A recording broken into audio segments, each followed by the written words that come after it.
Sorry Raju. ഏയ് കുഴപ്പമില്ല madam.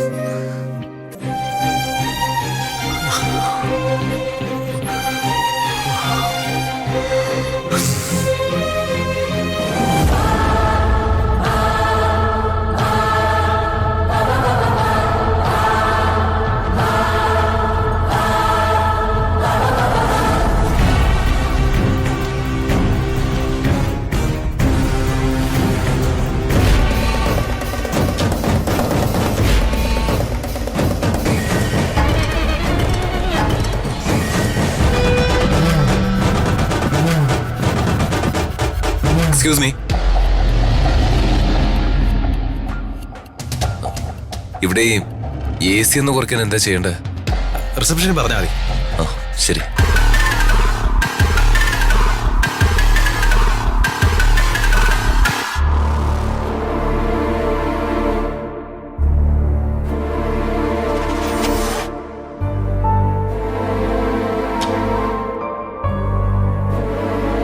അയ്യോ കുഞ്ഞെവിടെ പോയി?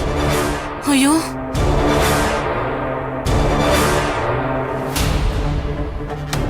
ദൈവമേ, കുഞ്ഞെവിടെ പോയി? അയ്യോ ഈശ്വര, കുഞ്ഞ്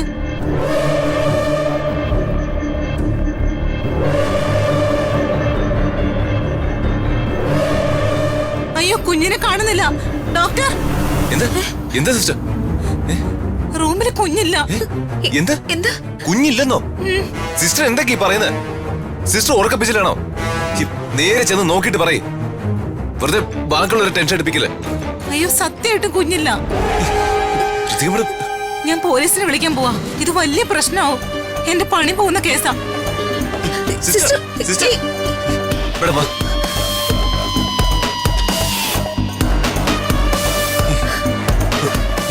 മാഡം ഇത് പ്ലാൻഡ് ആണെന്ന് തോന്നുന്നത്. മാഡം ഇവിടെ ഉണ്ടാവണം.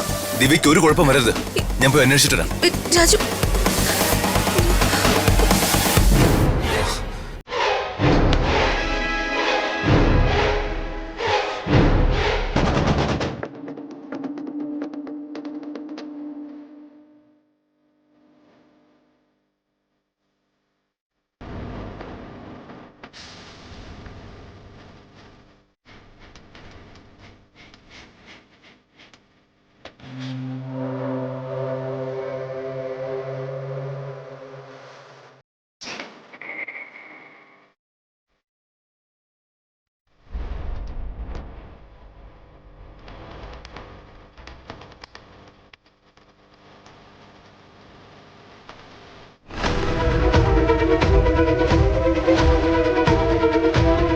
ചേട്ടാ, ഒരു കുഞ്ഞിനെ ഇവിടെ എങ്ങനെ കണ്ടോ? കുഞ്ഞിനെയോ? ആ അതെ, തീരെ പൊടിക്കുഞ്ഞ, ഒരു കൈക്കുഞ്ഞ്. കൈക്കുഞ്ഞോ? എടോ, ഒരു കൈക്കുഞ്ഞിനെ ആരെങ്കിലും എടുത്തോണ്ട് പോകുന്ന കണ്ടോന്ന്? താൻ എന്തൊക്കെയാ പറയുന്നേ? ഞാനൊന്നും കണ്ടില്ല. അല്ല പിന്നെ ദൈവമേ, ദിവ്യയുടെ കുഞ്ഞ്.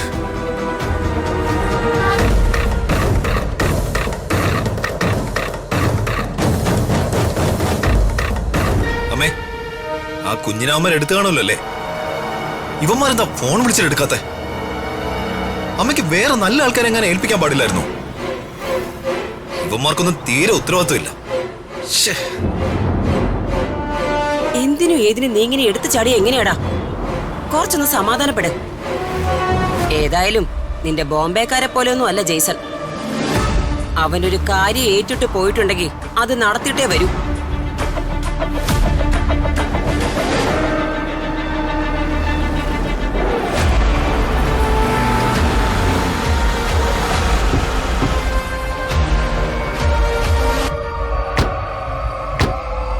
എന്താണ് ജയ്സ, ഞങ്ങൾ ഫോൺ ചെയ്തിട്ട് നീ എടുക്കാത്തത്?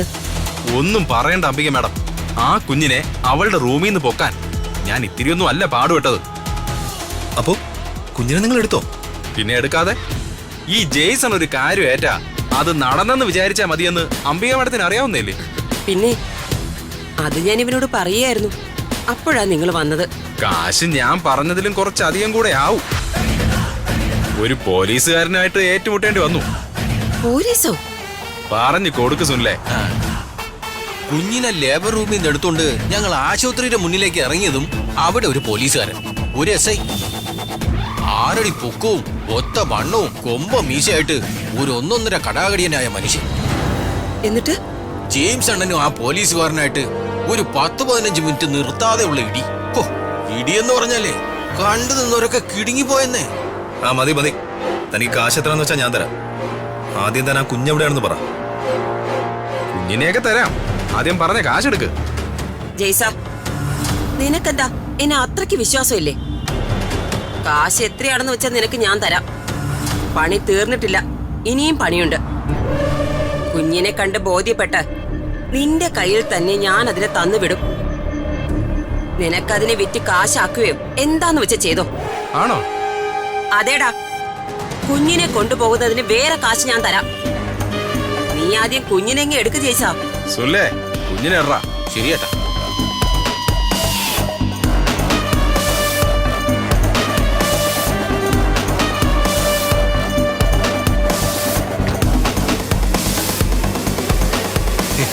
ഇവൻ ആളൊരു സമാധാന പ്രിയനാണെന്ന് തോന്നുന്നു അല്ലേ ഏട്ടാ? നമ്മൾ കാറ് കയറിയതിനു ശേഷം ഇവൻ ചെറിയൊരു ശബ്ദം പോലും ഉണ്ടാക്കിയിട്ടില്ല. അത് കാറിൽ AC ഇട്ടിരുന്നോണ്ടായിരിക്കൂടാ സുല്ലേ. ഓ, കുട്ടി ആൺകുട്ടിയാണോ? അതെ, അംബിക മാഡത്തിന്റെ മകൻ ദീപക്കിനെ പോലെ സുന്ദരനായ ഒരു കുഞ്ഞ്. പെട്ടി തുറക്കടാ. തുറന്നു.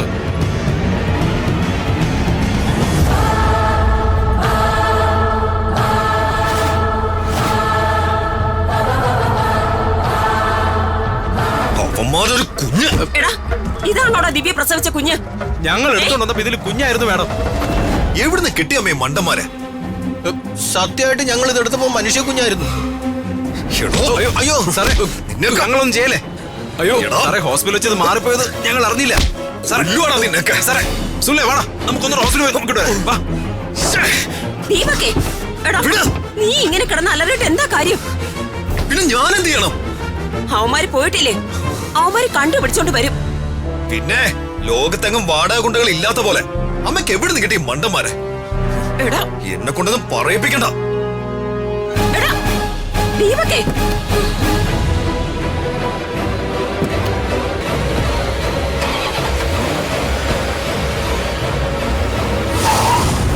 നിങ്ങളിങ്ങനെ കെയർലെസ് ആയാലും എങ്ങനെ? നമ്മുടെ ഹോസ്പിറ്റൽ ചരിത്രത്തിൽ ഇങ്ങനെ ഒരു സംഭവം ആദ്യമായിട്ടാ. അകത്ത് കിടക്കുന്ന സ്ത്രീയോടും അവരുടെ കൂടെ വന്നവരോടും ഞാൻ എന്ത് സമാധാനം പറയാ? CCTV ചെക്ക് ചെയ്യാൻ സെക്യൂരിറ്റിയോട് പറഞ്ഞായിരുന്നു. പറഞ്ഞു ഡോക്ടർ. എന്റെ മോൻ മേഡം, എന്റെ കുഞ്ഞ്, എന്റെ കുഞ്ഞിനെ എനിക്ക് വേണം. എനിക്ക് വേണം. ഇങ്ങനെ ബഹളം വയ്ക്കല്ലേ. ഞാൻ പോയി നോക്കട്ടെ മേഡം. എന്റെ കുഞ്ഞ്, മേഡം കൂടി വാ, നമുക്ക് കുഞ്ഞിനെ നോക്കാം. നീ എന്താ ഈ കാണിക്കുന്നേ? നീ അവിടെ കിടക്ക്. പുറത്തിറങ്ങാനുള്ള ആരോഗ്യസ്ഥിതിയിലാണോ നീ? ഞാൻ പറയുന്ന ഒന്ന് കേക്ക് പ്ലീസ്. നീ അവിടെ കിടക്ക്. ഇല്ല മേഡം, എന്റെ കുഞ്ഞിനെ എനിക്ക് ഇപ്പൊ കാണണം. എന്റെ കുഞ്ഞിനെ ഞാൻ ശരിക്കും കണ്ടിട്ട് പോലുമില്ല. അതിനു മുന്നേ എന്റെ കുഞ്ഞിനെ എനിക്ക് ഇപ്പൊ കാണണം മേഡം. എന്റെ കുഞ്ഞിന് എന്തെങ്കിലും സംഭവിച്ചാ പിന്നെ ഞാൻ ജീവിച്ചിരിക്കില്ല. ദിവ്യ, എന്റെ കുഞ്ഞിന് എന്തെങ്കിലും പറ്റിയോ ദൈവമേ? എന്റെ കുഞ്ഞിനെ തിരിച്ചു താ. ഒന്നും ഉണ്ടാവില്ല. എന്റെ കുഞ്ഞിനെ തിരിച്ചു താ മേഡം. എന്റെ കുഞ്ഞ്,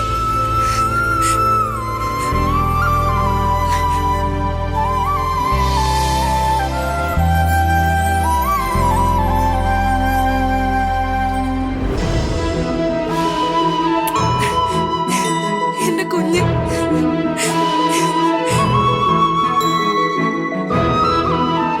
രാജു, ആരാ ഈ കുഞ്ഞ്? എവിടെയായിരുന്നു? പറയാറിരിക്ക മേഡം. അങ്കിളെ, എന്റെ പാവ. അങ്കിള് വാങ്ങിച്ചരാം മോളെ.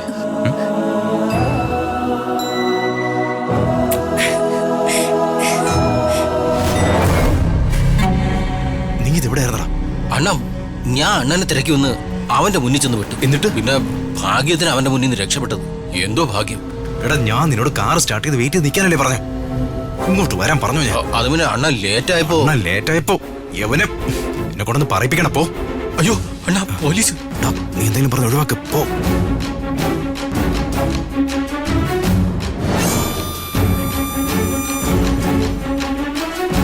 ഇവിടെ ഇപ്പോ ഒരു ആക്സിഡന്റ് കേസ് വന്നു. ഇല്ല, ആക്സിഡന്റ് Accident കേസ് case? ചിലപ്പോ അപ്പുറത്തെ ബിൽഡിംഗിലായിരിക്കും.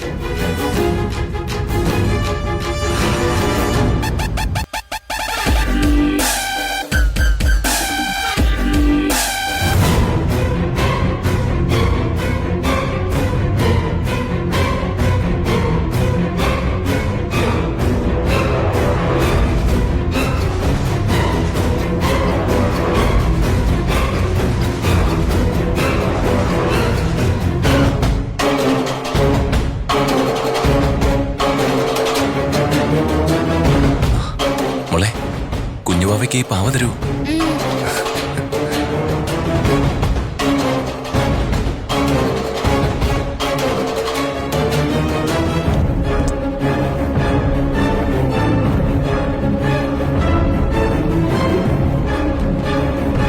അങ്കിളെ പാവ.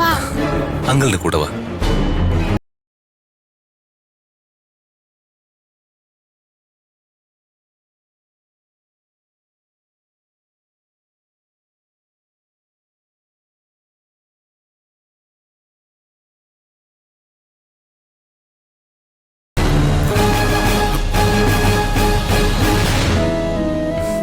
മോൾക്ക് അങ്കിള് പുതിയ പാവ വാങ്ങിത്തരാട്ടോ. ലതിക മേഡം, ഞാൻ ഈ കുട്ടിയെ പാരന്റ്സിന്റെ അടുത്ത് ആക്കിയിട്ട് വരാം. ശരി രാജു. മോള് വാ.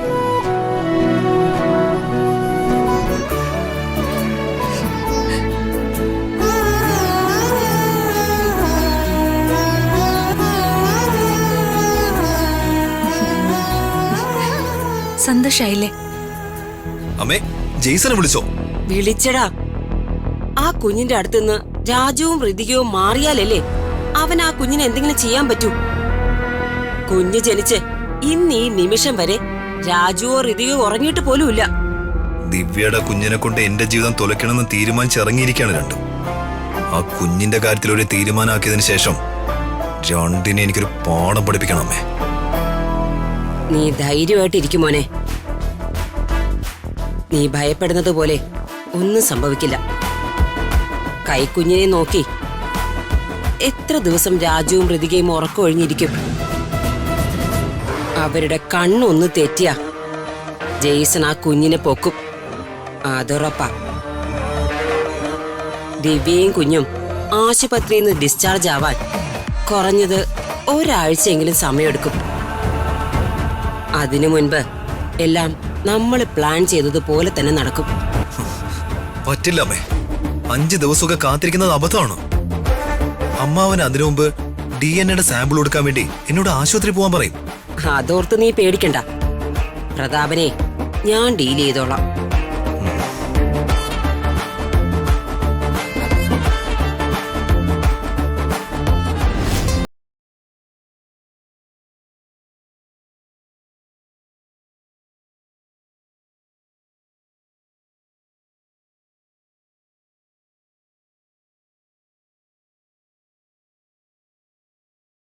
ഉണ്ട്.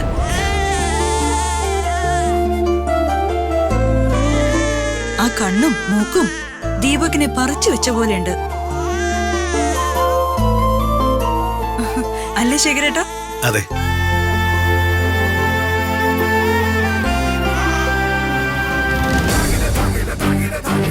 എന്താ അതേന്ന്?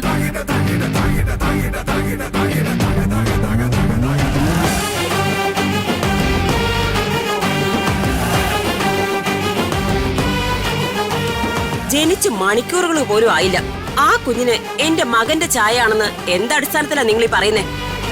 ഇത് എവിടുത്തെ ഏർപ്പാടാ? ചേച്ചി, ഞങ്ങൾക്ക് തോന്നിയോ ഞങ്ങൾ പറഞ്ഞു. സംശയം ഉണ്ടെങ്കിൽ ചേച്ചി ഒന്ന് കുഞ്ഞിനെ നോക്കിക്കോ. കുഞ്ഞിനെ കണ്ടു കഴിയുമ്പോ ഞങ്ങൾ പറഞ്ഞ ശരിയാണെന്ന് ചേച്ചിക്ക് മനസ്സിലാവും.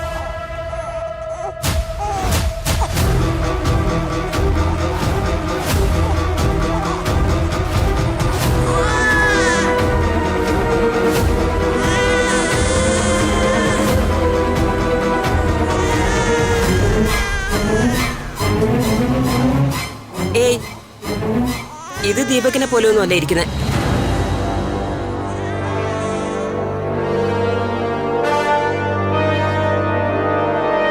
ദീപകിന്റെ നിറവും മുടിയും ഒന്നുമില്ല.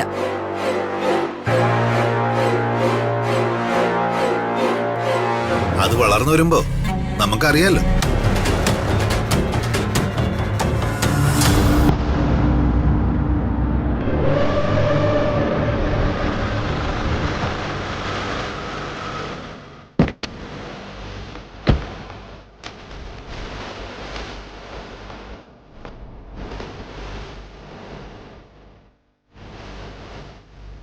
ഇത്ര പെട്ടെന്ന് ആശുപത്രിയിൽ നിന്ന് അമ്മയും കുഞ്ഞിനെ ഡിസ്ചാർജ് ചെയ്തോ? അത് ഡിസ്ചാർജ് ഞങ്ങൾ പ്രത്യേകം ചോദിച്ചു വാങ്ങിയതാ.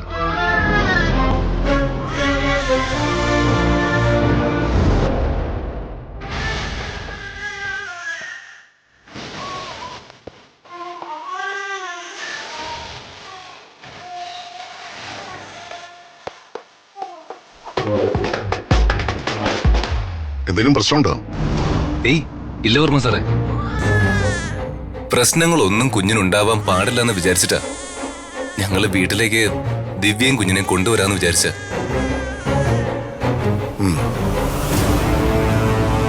നിങ്ങൾ ഇവിടെ ഇങ്ങനെ നിൽക്കാതെ അകത്തേക്ക് ചെല്ലും.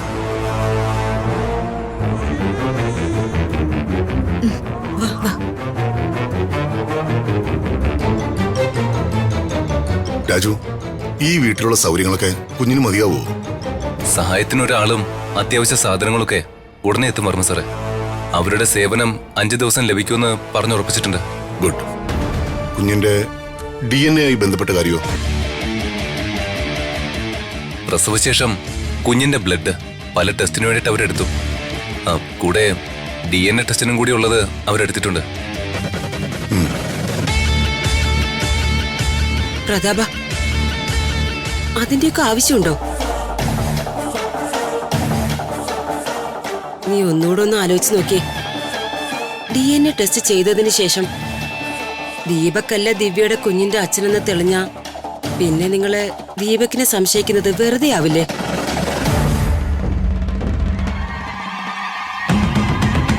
എന്തിനാ ആവശ്യമില്ലാതെ നിങ്ങളൊക്കെ അവനെ ഇങ്ങനെ സംശയിക്കുന്നേ? ദിവ്യയോട് ഞാൻ തഞ്ചത്തിൽ സംസാരിച്ച് അവളുടെ കുഞ്ഞിന്റെ അച്ഛൻ ശരിക്കും ആരാണെന്ന് ഞാൻ പറയിപ്പിക്കാൻ പ്രതാപ. വേണ്ടേ ചേച്ചി. ആദ്യം DNA ടെസ്റ്റ് നടക്കട്ടെ. ദീപകെ, നീ DNA ടെസ്റ്റിനുള്ള സാമ്പിൾ നൽകാനായി ഹോസ്പിറ്റലിലേക്ക് പോകാൻ തയ്യാറല്ലേ?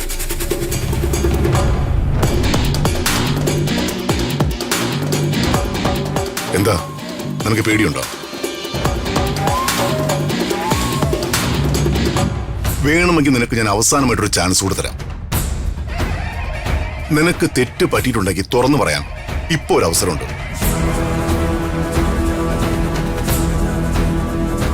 എന്തു പറയുന്നു?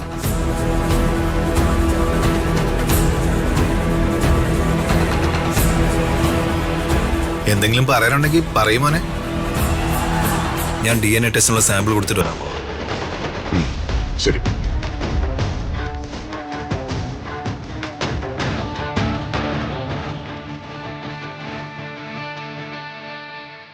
എന്താ ചേച്ചി, ടെൻഷനുണ്ടോ? ഏയ്, എനിക്കെന്ത് ടെൻഷൻ? ആർക്കവനെ വിശ്വാസം ഇല്ലെങ്കിലും എനിക്കവനെ വിശ്വാസമാ. രാജു വാ.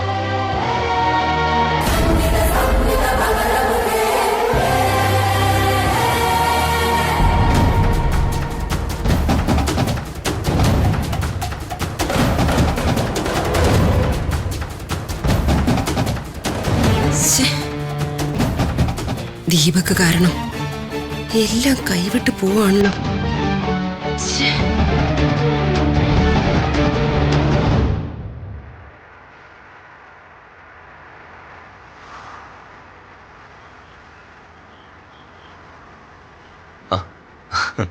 പ്രതിക മാഡം വലിയ ഗൗരവത്തിലാണല്ലോ. ഏയ്, ഗൗരവൊന്നും അല്ല രാജു. ഞാൻ ദിവ്യയുടെ കുഞ്ഞിന്റെ ഭാവിയെക്കുറിച്ച് ആലോചിക്കുകയായിരുന്നു.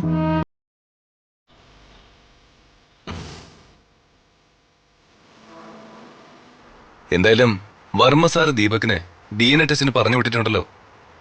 റിസൾട്ട് വരട്ടെ. റിസൾട്ട് വന്ന് ദീപക്കാണ് കുഞ്ഞിന്റെ അച്ഛനെന്ന് തെളിഞ്ഞ പിന്നെ കുഞ്ഞിന്റെ ഭാവി സുരക്ഷിതായിരിക്കുമല്ലോ ഋതിക മാഡം. അമ്മയുടെയും ദീപകിന്റെയും കൂടെ ജീവിക്കുന്നതിന്റെ ബുദ്ധിമുട്ട് എന്താണെന്ന് ശരിക്കും അനുഭവിച്ച ആളാ ഞാൻ. എല്ലാ സൗകര്യങ്ങളോടും കൂടി ആ വീട്ടിൽ കഴിഞ്ഞു പോകാന്നല്ലാതെ മനസ്സമാധാനത്തോടെ അവരുള്ളപ്പോ ആർക്കെങ്കിലും ആ വീട്ടിൽ ജീവിക്കാനാകുമെന്ന് രാജന് തോന്നുന്നുണ്ടോ? കുഞ്ഞ് ദീപകിന്റേതാണെന്ന് തെളിഞ്ഞു കഴിഞ്ഞ അച്ഛൻ ദീപകിനോട് എങ്ങനെ റിയാക്ട് ചെയ്യുമെന്ന് പറയാനാവില്ല. അച്ഛൻ ദീപകിനോട് കാണിക്കാൻ പോകുന്ന ദേഷ്യമെല്ലാം ദീപക് ആ കുഞ്ഞിനോട് കാണിക്കും. അത് ആലോചിക്കുമ്പോഴേ എനിക്ക് പേടിയാവുന്നത്. അവന് അച്ഛൻ വീട്ടിൽ നിന്ന് പുറത്താക്കിയാൽ മതിയായിരുന്നു. അതിനുള്ള എല്ലാ സാധ്യതകളും കാണുന്നുണ്ട്. മാഡം ധൈര്യമായിട്ടിരിക്കെ. സ്വന്തം കുഞ്ഞാണെന്ന് പോലും നോക്കാതെ ചോര കുഞ്ഞിനെ ആശുപത്രിയിൽ നിന്നും എടുത്തോണ്ട് പോവാൻ ഗുണ്ടകൾക്ക് കൊട്ടേഷൻ കൊടുത്തവനാ അവൻ. അത് ആലോചിക്കുമ്പോ അവനിട്ട് 2 കൊടുക്കാനാ എനിക്ക് തോന്നുന്നത്. തല്ല് കിട്ടിയ നന്നാവുമായിരുന്നെങ്കിൽ അവൻ എന്നെ നന്നാവുമായിരുന്നു മാഡം. അവനെ വഷളാക്കുന്നത് അംബിക മാഡം. ആദ്യം നിലയ്ക്ക് നിർത്തേണ്ടത് അംബിക മാഡത്തെയാ.